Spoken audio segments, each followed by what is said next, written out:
What's the worst intercourse ed advice you received at school?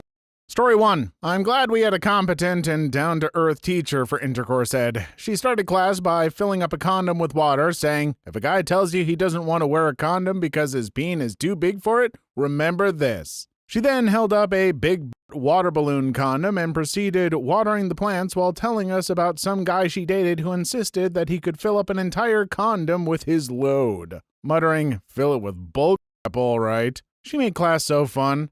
She also looked like Ms. Frizzle. While I'm certain she was a great teacher and too big for condoms isn't a real thing, I have to say that condoms are expressly not one size fits all. Regular condoms will fit the majority of men, but there's a decent portion of men that need condoms to better fit a below or above average peen or a significantly large one. Not wearing a properly sized condom substantially increases risk of the condom sliding off, rolling off, or breaking, not to mention that the discomfort and anxiety can be a real mood killer. I was told a variant of one size fits all in my intercourse class as well. It took years of busted rubbers and strangled erections before I realized that having my peen choked by a condom wasn't just how it was supposed to be. Totally agree, I can fit, but it's a bit like a woman who is wearing leggings that are a size or two too small.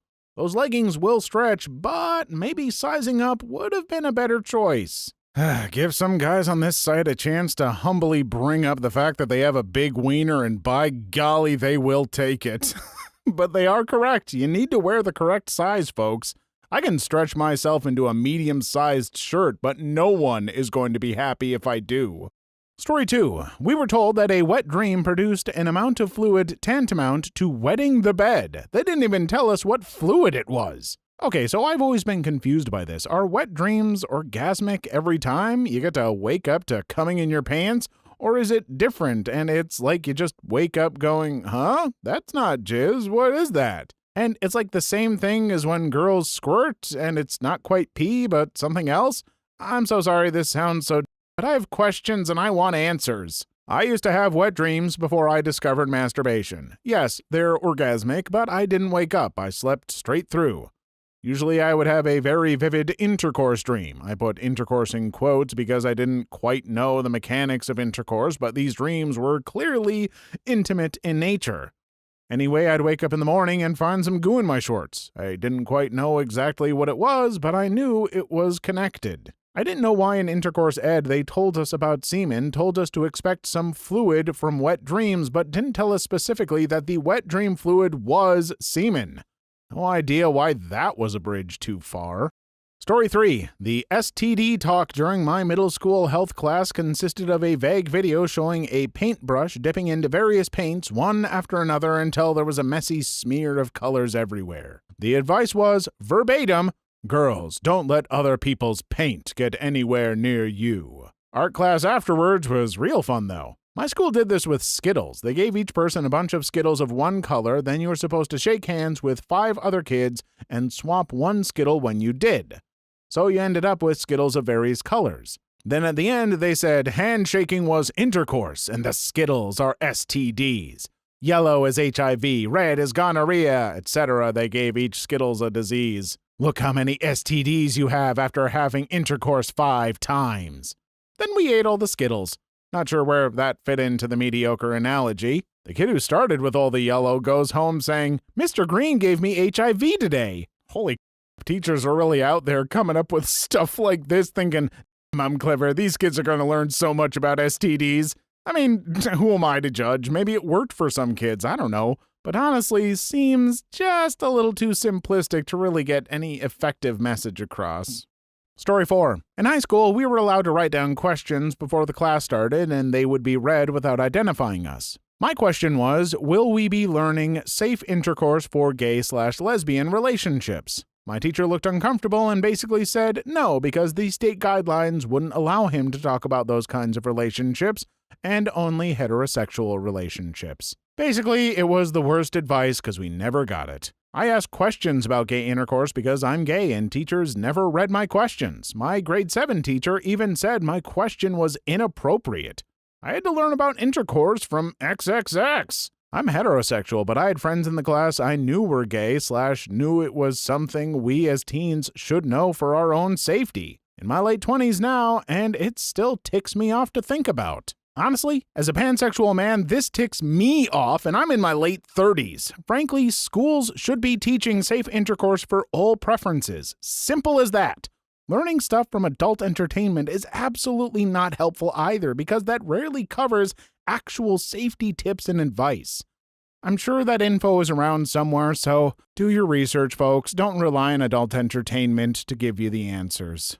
Story 5. Condoms are worthless, so don't bother. This was at a public school in an abstinence-only state. The statistics they gave us were that condoms fail 16% of the time because there are tiny pores in them, and sometimes human sperm can swim through those pores. The HIV virus is 100% smaller than a human sperm, so how often do you think it can get through those pores? As an adult, I found out that these claims are based on lambskin condoms, which actually say right on the package that they are not recommended for the prevention of disease because they do in fact have microscopic pores in them. But I don't even know where you would get these condoms. All the ones I've ever seen in a store are latex, which has no pores and are far from useless. Story 6. I had no intercourse education, not from parents or school. Our school's excuse for intercourse ed was a 1-hour presentation where the girls and boys were separated. Girls were taught about periods, what an STD was, and how pregnancy happens. Nothing about actual intercourse, nothing about men's bodies. Nothing about safe intercourse, nothing about birth control. I had never heard of a clitoris until I was 14. Thank God for the internet. Seriously, I don't know what I would have done. And that's the message that we deliver to little kids and expect them not to know what a woman's clitoris is. Well, of course they're going to know what intercourse is by the time they hit first grade. They've got the Discovery Channel, don't they? We ain't nothing but mammals. Schools that don't teach this stuff infuriate me. I actually got a halfway decent intercourse education about both men and women from my church youth group when I was 12. From my church! Was it comprehensive and all I would need to know? Not even remotely, but it was something. You can't even call what these schools do teaching. It is literally a lack of teaching, and it's reckless and stupid of them. Story 7. I'm 24, and when I was a freshman in high school, my health teacher legit told us that women could get pregnant by just sleeping naked next to a man. She told us of her best friend who never had intercourse but kissed and hugged a man naked and got pregnant. I mentioned my age because that kind of crazy take on intercourse ed seems outdated to us, and it was relatively recent. I was in a public school too, by the way. Yeah, she would get naked just to kiss and hug. Seems like a legit story. Wait, you don't? Well, that explains all of the court summons and restraining orders. The more you know. Story 8. The intercourse ed I had in school consisted entirely of a 20-minute video in 3rd or 4th grade that basically amounted to, sometimes you'll pee in your pants when you're asleep, but it's not pee. That is normal. And in health class, we had a unit on STDs. Not like how to prevent or treat them, but, wow, this sucks. Look at all those rashes and hives you can get. So I'd say the worst intercourse ed advice I received at school was not applicable. Yeah, the intercourse ed I got at school was basically, look at these horrific pictures of STDs. The only way to not get them is to not have intercourse. Story 9. Abstinence is the only 100% effective form of birth control. Well, no, but we're teenagers and we're gonna, so you better start giving us some alternative. I mean, the guy was right, though. I heard those anti-contraceptives are not 100% effective. It's a technically correct statement, but useless advice in practice. In driver's ed, they don't teach you that the only 100% effective way to avoid car accidents is to never get in a car because, although technically the truth, it's useless advice for teaching someone to drive. Any adult who thinks, if we just tell them not to have intercourse, then they won't have intercourse, isn't exactly someone I would consider educated enough to be putting together lesson plans at a school. And the thing is, no matter how much you show them the evidence that abstinence-only educations absolutely do not work, they won't listen. Please like and subscribe if you've made it this far. I hope you'll enjoy the rest of the video and have a wonderful day. Story 10. What's intercourse ed? All we were really taught was the names of the different parts of the body for boys and girls. At least that's all I remember from middle school health class. I remember in second grade being taught to never mix blood with other people because I could get HIV, which would kill me. Fun times. We didn't even get that. I had no idea what a clitoris was, and I thought something was wrong with me for years. Story 11. Did anyone else get the tape thing? My teacher took 2 pieces of duct tape and stuck them to her sleeves. She would then peel them off and re-stick them to her sleeves, getting the back side of the tape much more linty each time. She said that the pieces of tape were people, and every time she put them on her sleeve, it represented them having intercourse with a different person. Eventually, she put them together. They didn't stick very well from all shirt fibers, and this meant they were so emotionally disconnected they couldn't form a lasting bond. So don't have intercourse, or you will be a broken shell of a person, unable to love. Pfft, I don't need intercourse to achieve that. I'm sorry, are these supposed to be intercourse education teachers or metaphor teachers? I mean, I guess it doesn't matter. They suck at both. Story 12. They didn't tell us we needed to use lube. They just said it'll work out some way. Fun story. I'm gay, so yeah, that hurts. Like really, really bad. I don't remember ever being taught about gay intercourse, which now that I think about it is really f***ed up. I'm not gay, so it never occurred to me, but now I'm feeling so bad for all those that are and didn't have proper intercourse education. It's not like intercourse ed is really trying to make us safer. They just want us to have less kids.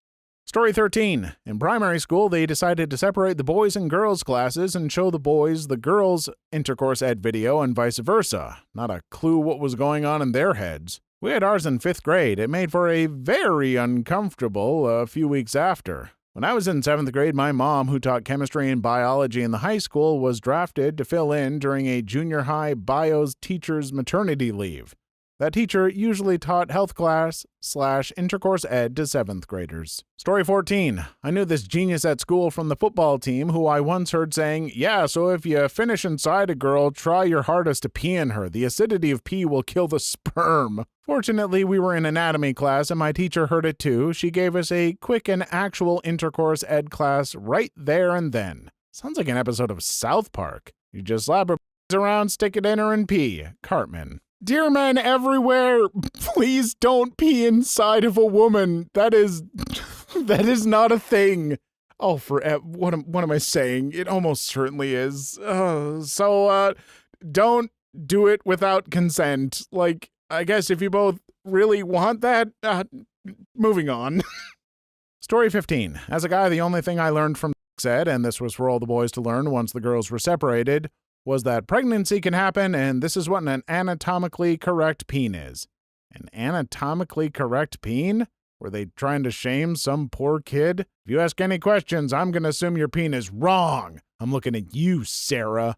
Story 16. I basically had the same intercourse ed they gave in Mean Girls. The whole condoms don't work, pills don't guarantee 100%, so if you have intercourse, you will get pregnant. If you have intercourse, you get pregnant and die. You obviously didn't go to Catholic school. At Catholic school, it's get pregnant, dies, and burns in hell. Story 17. We had an abstinence educator talk to my 10th grade class about some activities that didn't involve vaginal intercourse. Some kid in the back of the room recommended the... It was all over at that point. I mean, they're not wrong. Poophole loophole. Story 18. That intercourse isn't supposed to end until the ladies start whistling. This sounds like something your older brother would come up with and tell you to f*** with you. I convinced my sister that the lanky wetlands bird like cranes and egrets gave live birth in the air and that the chicks spread their wings in the free fall to dry them of placental fluid, and that is why she has never seen a nest. Story 19. We got separated, girls in one room and boys in another, and proceeded to tell us girls it will hurt no matter what, and we have to be the careful ones with contraception and STD contraction. Whilst the boys got, "It's cool, you're fine." Luckily, my mom and I are close, so having that talk was a lot more insightful and easier than the they gave us at school. What the F happened to the teachers that told you that? Please leave your story in the comments. I would love to make a video on them in the future. Also, don't forget to like and subscribe.